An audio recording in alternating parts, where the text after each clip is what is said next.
함께 볼 말씀은 사도행전 10장 34절부터 35절의 말씀입니다. 우리 34절부터 35절의 말씀 우리 합독하도록 하겠습니다. 베드로가 입을 열어 말하되 내가 참으로 하나님은 사람의 외모를 보지 아니하시고 각 나라 중 하나님을 경외하며 의를 행하는 사람은 다 받으시는 줄 깨달았도다. 아멘. 오늘 함께 볼 말씀의 제목은 나의 한계를 알아가는 기쁨입니다. 우리가 지난 철야 예배 때 사도행전 10장 1절로 2절을 통해서 이제 이방인 로마 이달리아 부대의 군대의 백부장인 고넬료에 대해서 우리가 함께 봤죠. 그는 어떤 사람이었습니까?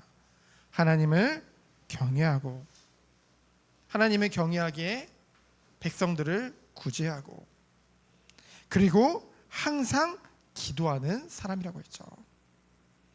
변함없이 고넬료가 이제 기도하고 있는데요. 하나님이 환상 중에 무엇을 보게 하십니까? 하나님의 사자가 하나님의 말씀을 전하게 되어지죠.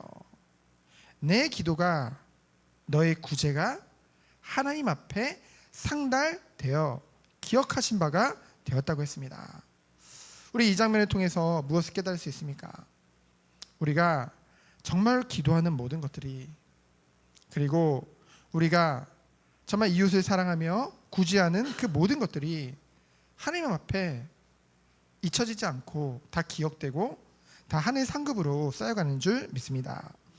그래서 사람들을 베드로에게 보내 그를 청할 것을 말씀하세요. 중요한 건 뭡니까? 고넬료는 항상 기도했다는 것이죠. 그때 하나님이 하나님의 뜻을 전달하셨고요. 하나님의 말씀을 전하셨고요. 그 9절에 보면은 베드로도 뭐 하고 있었습니까? 기도했죠. 기도하려고 어디 위에 올라갔대요? 지붕 위에 올라갔대요. 지붕 위에 올라갔다는 것은 아무에게도 방해받지 않고 오직 하나님 앞에서 오직 하나님과만 교제하겠다는 거죠. 기도하겠다는 것이죠. 우리가 정말 기도할 때 이 축복이 있기를 원합니다. 정말로 우리는 기도를 누구 앞에서 하는 거예요? 하나님 앞에서 하는 것이죠. 그 누구의 방해도 받지 않고. 그래서 그런 시간이 정말 필요한 것 같아요. 누구든지. 우리가 물론 사람과 함께 교제하며 살아가죠. 하지만 하루에 한 번이라도 진짜 모든 것을 다 차단하고 오직 하나님만 바라보는 시간. 그 시간이 너무나도 중요한 줄 믿습니다. 그래서 언제 그랬어요? 제6시에, 제6시란 말은 이제 정오죠. 거의 점심때잖아요. 근데 그때 시장하다는 것은 이제 아침 식사를 안 했다는 거죠. 근데 그때 시장한 가운데 하나님이 이제 환상을 보여주세요. 베드로에게. 그래서 환상 중에 한 그릇이 이제 내려옵니다. 보자기에 쌓여서. 근데 거기 안에 보니까 뭐가 들어가 있어요? 4발 가진 짐승, 기는 것, 공중에 나는 것. 뭘 말하냐면요. 굉장히 부정한, 그 시대 부정한 음식들이 그리고 율법에 부정하다 하는 음식들이 가득 담겨 있는 거예요. 근데 하나님 뭐라고 하세요? 이것을 잡아 먹으라고 하죠. 그때 베드로가 뭐라고 합니까? 14절에 보니까 주여 그럴 수 없나이다. 속되고 깨끗하지 아니한 것을 내가 결코 먹지 아니하였나이다. 물론 어쩌면 맞는 얘기죠. 왜냐하면 하나님이 율법에 먹지 말라고 했고 그리고 이 이방인들이 제사 지낼 때 주로 쓰는 그런 동물들이기 때문에 부정한 동물들이기 때문에 이 말이 어찌 보면 맞을 수 있습니다. 그러나 하나님께서는 첫 번째로 뭡니까? 내 확신보다 내 생각보다 더 중요한 것이 있다는 것이죠. 그것이 무엇입니까? 바로 하나님의 뜻에 하나님의 계획에 순종하는 거예요. 13절로 16절이죠. 13절에 보면은 하나님의 명령입니다. 이거는 그렇죠? 잡아 먹어라. 근데 14절을 보니까 베드로가 뭐래요? 주여 그럴 수 없느니라. 자신의 생각에 대한 강한 확신이죠. 뭐예요? 부정한 것은 절대 먹으면 안 된다는 그런 확신을 가지고 있었던 거예요. 그런데요, 우리에게도 사실 그러한 것들이 있거든요. 알게 모르게 우리에게 하나님의 말씀, 하나님의 뜻보다 많은 것들이 합쳐져서 우리에게 기준이 된 것들이 우리도 모르게 있어요. 근데 우리는 그 모든 기준을 내려놓을 수 있는 것이 바로 무엇입니까? 바로 하나님의 뜻이죠. 하나님의 뜻을 우리가 어떻게 할 수 있어요? 말씀을 통해서. 그래서 너무나도 더 중요한 것은 하나님의 말씀에 순종하는 것인데요. 근데 그렇지 못했다는 거죠. 그때 하나님께서 15절에 뭐라고 말씀하세요? 하나님께서 깨끗하게 하신 것을 네가 어찌 부정하다 하냐. 깨끗하게 하셨다는 건 뭡니까? 부정 과거형이거든요.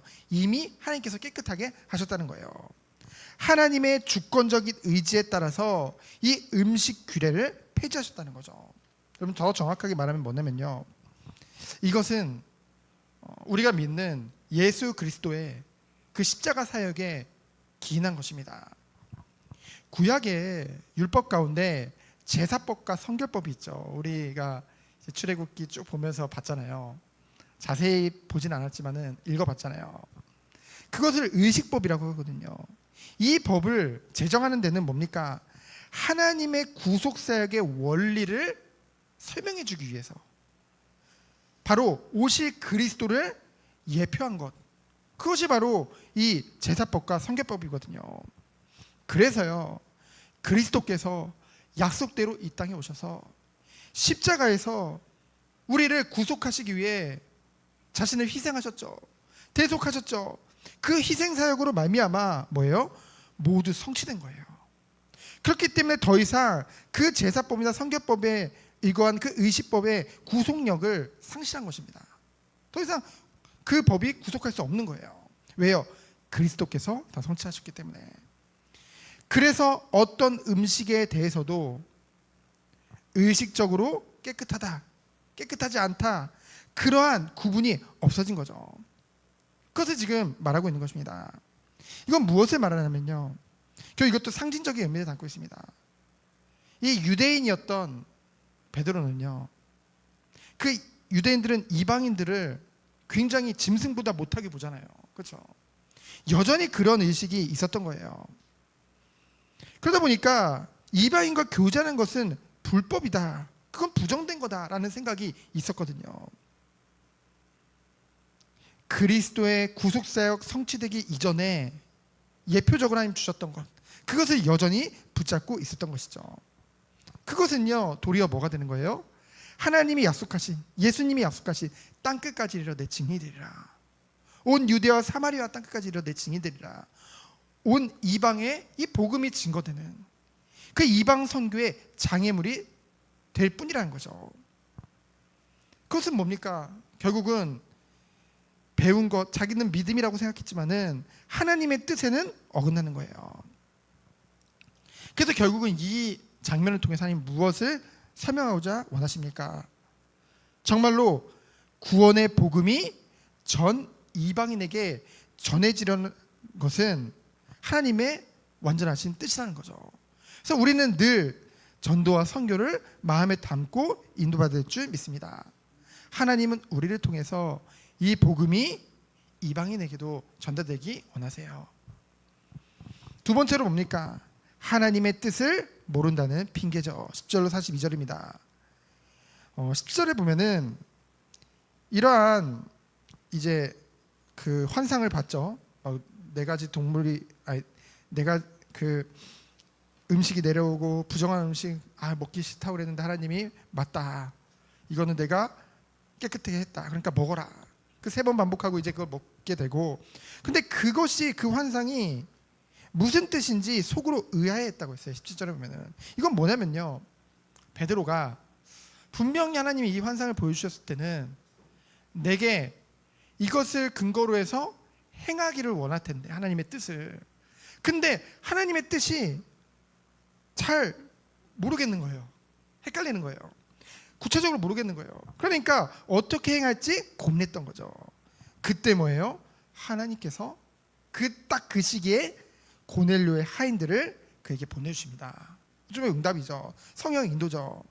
그래서 결국 뭐냐면요, 하나님의 뜻은 행하려고 할 때 알게 되는 줄 믿습니다. 하나님의 뜻이 무엇인지 몰라서 하나님의 뜻을 행할 수 없다는 것은 핑계라는 거죠. 순서가 바뀐 거예요. 하나님의 뜻을 알지 못하기 때문에 행치 못하는 것이 아니라 하나님의 뜻을 행할 의도를 우리가 가지고 있지 않기 때문에 하나님의 뜻을 깨닫지 못한다는 거죠. 그래서 요한복음 7장 17절에 보면은 사람이 하나님의 뜻을 행하려 하면 이 교훈이 하나님께로부터 왔는지 내가 스스로 말함인지 알리라. 뭐예요? 우리가 먼저 행하려고 할 때 우리가 정말로 하나님께 말씀을 받았어요. 그러면 그 말씀을 받고 우리가 삶 속에 그것을 정말로 실제로 지키고 그것을 적용해 나갈 때 하나님의 뜻이, 분명한 뜻이 더욱더 무엇인지 명확하게 우리에게 알게 된다는 것이죠.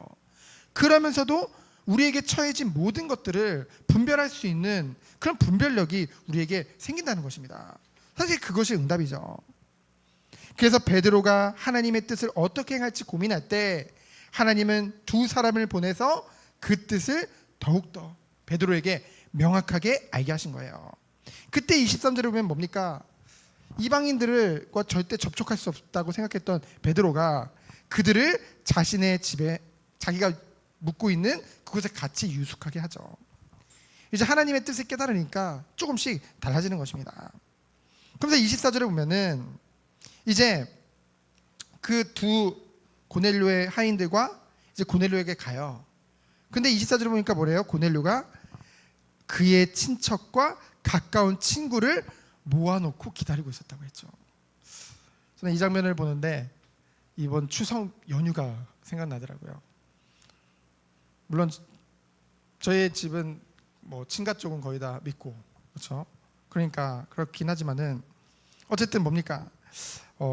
사랑하는 자에게 주어야 할 가장 좋은 선물은 무엇입니까? 복음이죠. 그렇죠. 그러니까 고넬료가 정말 그거를 알기 때문에 그의 친척과 가까운 친구들을 다 모아서 기다리고 있었던 거예요. 그래서 디모데전서 5장 8절에 이런 말씀이 나오죠. 누구든지 자기 친족, 특히 자기 가족을 돌보지 아니하면 믿음을 배반한 자요 불신자보다 더 악한 자니라. 이것을 협박으로 듣지 마시고 정말 우리가 믿지 않는 가족들이 있다고 한다면은 이번 명절을 통해 정말 우리가 마음 담고 기도하기를 원합니다. 그래서 25절로 26절을 보면은 어떤 장면이 나요? 이제 베드로가 딱 들어가니까 고넬료가 어떤 사람입니까? 이달리아 그 특수 부대의 백부장이거든요. 그 식민지 지배층이죠. 지배 계급이죠. 거기다가 높은 지위를 가지고 있죠. 세상적으로 봤을 때는 부족한 게 없는 사람입니다. 근데 그 사람이 어떻게 해요? 베드로를 향해서 절을 하죠. 절을 하려고 하죠. 근데 베드로가 못하게 합니다. 그러면서 무엇을 말해요? 나도 사람이라 이런 말을 하죠. 겸손히 서로 섬기는 것을 우리는 보게 되어집니다. 얼마나 아름다운 모습입니까? 사실 베드로는요 그 예루살렘 교회의 지도자요, 하나님이 세우신 대표적인 사도요, 그렇죠? 어쩌면은 굉장히 딱 거만하게 행할 수도 있잖아요. 근데 저는 나도 사람이라 이 고백을 하는데요. 여러분 그거 기억나시죠? 예수님이 너희들이 나를 부인할 걸 말씀하실 때 마태복음 26장 35절을 보면은 베드로가 뭐라고 합니까? 내가 주와 함께 죽을지언정 주를 부인하지 않겠다고 하잖아요. 그렇게 자신감이 넘치고 자기 확신이 강했던 게 베드로였거든요. 근데 그 베드로가 뭐라고 해요? 자신도 사람이라 고백하죠. 변화된 거예요. 성화된 거예요. 그래서 여러분 성화라는 것을 우리는 완전해진다고 생각하면 안 됩니다. 우리가 완전해지는 것이 성화가 아니라 자신의 한계를 조금씩 알아가는 것에서부터 시작된다는 것이죠. 그래서 뭡니까? 진정으로 겸손해져 가는 거예요. 그리스도 안에서 나를 볼 때 자신의 한계를 조금씩 알아가면서 뭡니까? 정말 그리스도의 그 은혜와 그 복음의 그 은혜를 깨달으면 깨달을수록 우리에게 더해지는 것은 무엇입니까? 하나님 앞에 부끄러움이죠. 저는 부끄럽더라고요. 하나님 앞에 주의 종으로서, 주의 자녀로서 부끄럽고, 그러면서 감사하고. 그러니까 뭐니까 결국은 진정으로 겸손해지고, 자신은 감추고 뭐예요? 하나님만을 드러낼 줄 아는, 바로 이것이 진정한 성화인 줄 믿습니다. 그래서 어떤 사람은 그래요. 자기의 여전히 자신의 의를 말하고 나는 당당하다 라는 고백을 하는 경우도 있어요. 물론 좋은 고백일지 모르지만은 스스로 완전하다라고 생각할 수 있는 것, 그거는 어찌 보면은 아직 갈 길이 저는 멀게 느껴지더라고요. 왜냐면은 우리가 그리스도를 깨달으면 깨달을수록 우리가 너무 죄인이라는 것을 깨닫게 되는 것 같아요. 그리고 우리가 여전히 너무나도 신앙적으로, 믿음적으로 아직은 많이 부족하다는 것을 깨닫게 되는 것 같습니다. 그래서 무엇을 더 붙잡게 되는 거예요? 그 그리스도의 그 공로와 그 그리스도의 의를 더욱더 의지하게 되어져 간다는 것이죠. 그래서 보십시오. 사도 바울을 한번 보세요. 사도 바울은 어땠습니까? 우리가 9장에 살펴봤죠. 예수님을, 그 부활의 주님을 만나기 전에 그 사도 바울은요, 하나님의 선민으로서 대단한 특권의식을 가지고 있었어요. 스스로 의인이라 여기며 아주 거만하고 교만하게 행동했죠. 그 증거가 무엇입니까? 저들은 틀렸다, 저들이 다 잡아 죽여야 된다. 그게 바로 그 예수님을 만나기 전에 그 바울이잖아요. 근데 다메섹에서 예수 그리스도를 만난 후에 완전히 달라졌죠. 어떻게 고백합니까? 그전에는 난 바리새인 중에 바리새인이요, 막 굉장한 사람이었잖아요. 막 사기가 등등해가지고 한마디로 뭡니까? 너희는 다 틀렸고 유대교는 오라.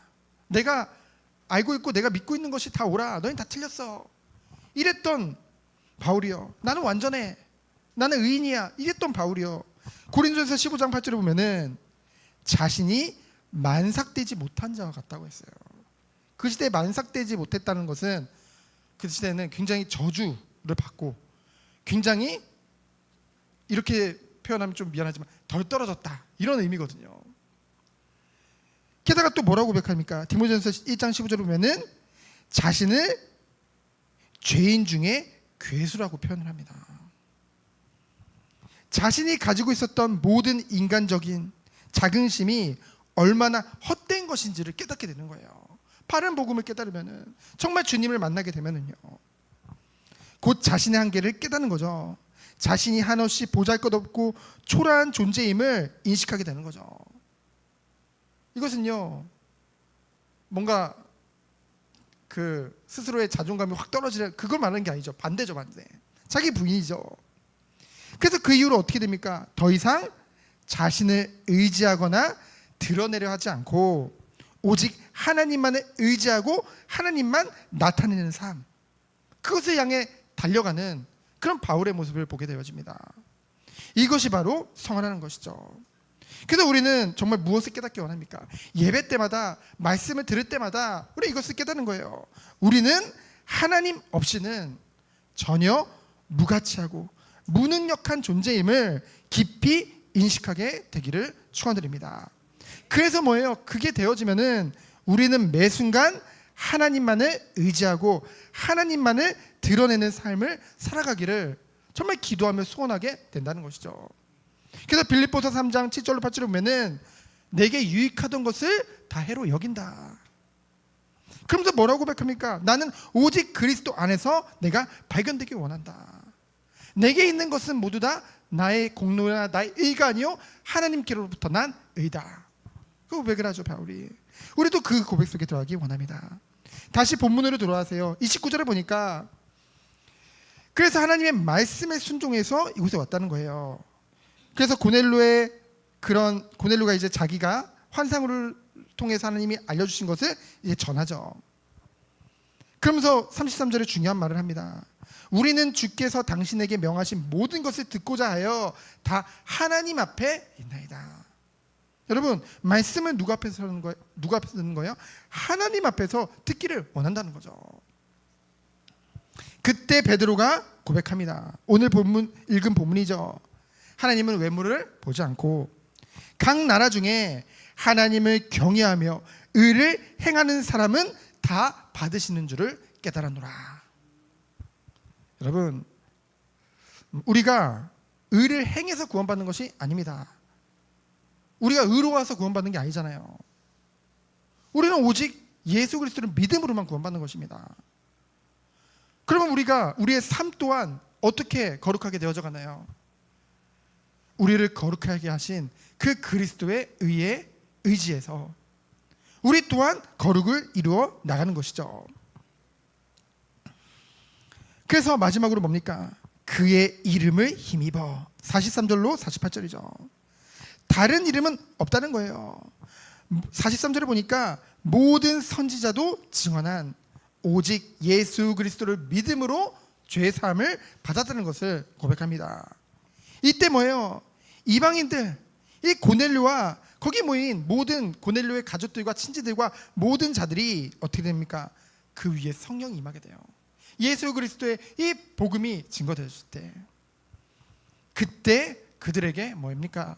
이제까지 내가 옳다, 내가 생각하던 모든 기준들을 다 깨트리고 내가 세례를 주지 아니할 이유가 없다.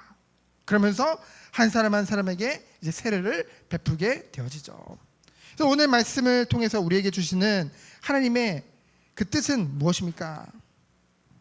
우리가요 정말로 우리를 대단한 사람으로 만들려고 노력하지 말고 우리는 어떤 사람이 되어지는 거예요? 나의 한계를 깨닫고 오직 하나님만을 의지하고 오직 하나님만을 나타내는 삶, 그것이 우리의 소원이 되고 우리의 기도 제목이 되어지길 원합니다. 그래서 뭐예요?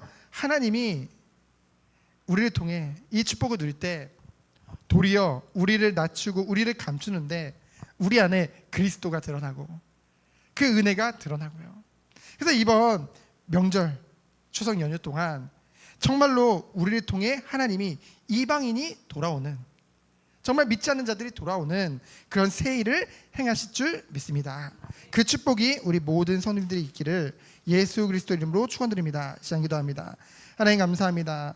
나의 한계를 깨달을수록 낙심하는 것이 아니라 도리어 이런 나를 택하시고 이런 나를 구원하신 주님만을 바라보며 주님만을 의지하며 주님께만 영광 돌리는 우리 모든 성도님 되도록 주께서 축복하여 주옵소서. 살아계신 예수 그리스도 이름으로 기도합니다. 아멘.